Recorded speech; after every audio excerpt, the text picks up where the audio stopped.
A few days ago, I made a video talking about the fact that the Google One subscription was going to be seeing quite a few pretty major changes today. We're going to go back over those changes again because it's all like truly official now. And we're also going to point out at least one pretty big downside, something that I think Google needs to be rightly criticized on. First things first, though, if you don't even know what I'm talking about, this is what I'm talking about. There's a thing called Google One, and you can basically pay a subscription. The base model, I believe, is $2 per month, and that jumps you from the free plan of 15 gigabytes of cloud storage up to 100 gigabytes. If you use Gmail, if you use Google Photos, if you use Google Drive, you are eating into this free 15 gigs that they give everybody. If you run out of space, hey, $2 a month, and now you have 100 gigabytes. And there were also some other cool features in there that we're going to be talking about here in just a moment. I actually use the $10 a month 2 terabyte plan, and I share that with my wife, so we just don't have to think about our cloud storage ever again. It's a cool service, right? There's value there already, but again, some changes are occurring. I just got this email the other day, and we're going to talk through what it says because I think it's going to go overlooked by a lot of people. So key changes. First things first, expanding access to popular features. Starting on May the 15th, we're making Google Photos enhanced editing features like Magic Eraser and Portrait Light available to more users with devices that meet requirements, which basically it's if you have a phone that has Google Photos, and it could be an Android phone or an iPhone, you're going to have access to these features. As a Pixel user, this means you'll be able to access them on other devices too, like Pixel tablets, later on Chromebooks as well are going to have this. Dark Web Report will also be made available to all Google accounts in the coming months. So if you do not know, if you go into the Google Photos application, you will see lots of different little abilities in there that will have the little Google One logo on them. If you're looking at that and you're seeing those logos, that is going to be basically going away. Not the feature, that logo is going to go away, and those features are going to be available to everyone. In the past, you had to have at least that $2 a month subscription. Now it's free. So this is one of those things that's kind of like you can be of two minds about, right? So on one hand, you can say it's really cool that everyone's just going to have these features like Magic Eraser. It's just free. Portrait Light, we can move the lighting around and change the way your photos are lit. That's just going to be free. On the flip side, though, you can say, well, doesn't that make my Google One subscription worth less? Aren't you taking things out of the subscription? So you're not actually losing anything, right? Like you're going to keep all the same features. More people are going to get those features, so no one's losing anything, but it does kind of feel like the subscription is now worth less because it's just not doing as much, but there's more. Magic Editor is coming to more users.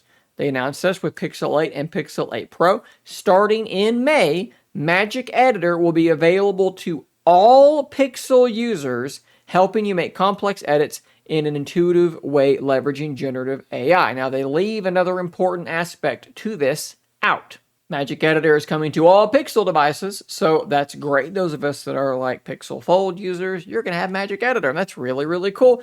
But Magic Editor is also going to be taking the place of those other features as a perk of a subscription. 9 to 5 Google has a little bit more here. Furthermore, all Google Photos users on Android and iOS will get 10 Magic Editor saves per month. If you don't know, this stuff is happening in the cloud. So they're going to give you 10 edits per month. If you want to make more edits, you either need a Pixel phone or a subscription of the 2 terabyte and above variety. So I think that one's pretty universally like good just in general, right? Magic Editor's coming to tons of more devices, and if you're a Pixel user, you just get to use it for free. If not, you gotta have that 2 terabyte model. I understand why they would do something like this, but here's the negative, right?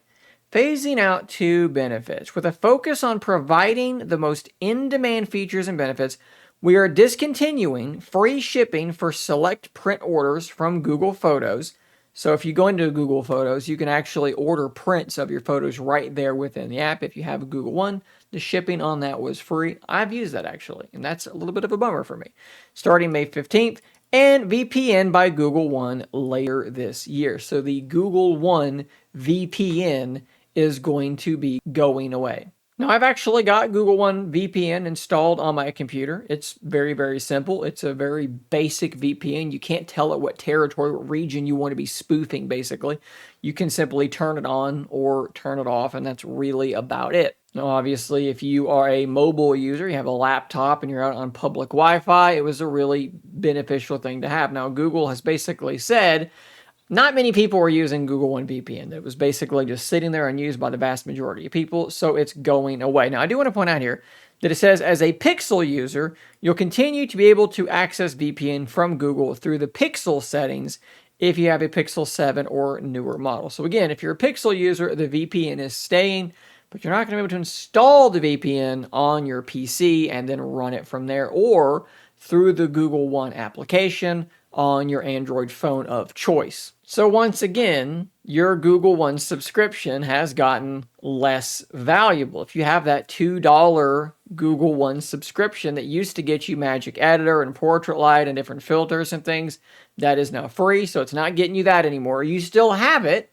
but it's not getting you that anymore. You just get that because it's free, and you also no longer have the free prints. You also no longer are going to have the VPN. So that is definitely negative. It's kind of a bummer because squeezed in between these two negative things is something that I think is fairly positive, but even that positive thing is tied to a more expensive version of the subscription. So you can imagine people are not particularly excited about this. And of course, Google One VPN joins the long list of things in the Google graveyard, which is very much on the forefront of people's minds as Google Podcasts has recently been shuttered as well. I'm not going to go too deep into this. I've said what I think about it in the past already, but to be very, very brief, I think most everything in the Google graveyard is kind of an overblown situation. The vast majority of them already had a replacement in place, or it was something that nobody was using. Google's strategy tends to be throw everything at the wall and then see what sticks. So they'll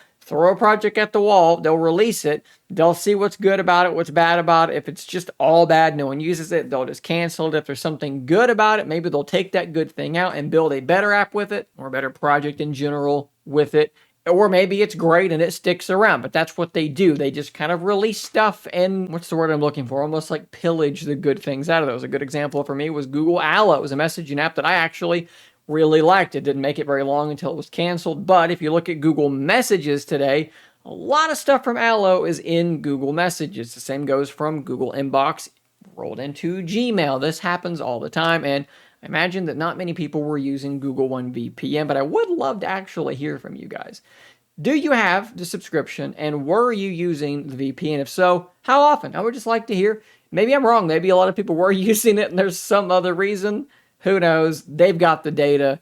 We don't. And of course, you guys watching this channel are not going to be your average person. You're probably a bit more techie, so I would imagine more of you use the VPN than like normal people do. But still, again, I'd love to hear from you guys in the comments down below. Definitely kind of a mixed bag here, right? Some good, some bad.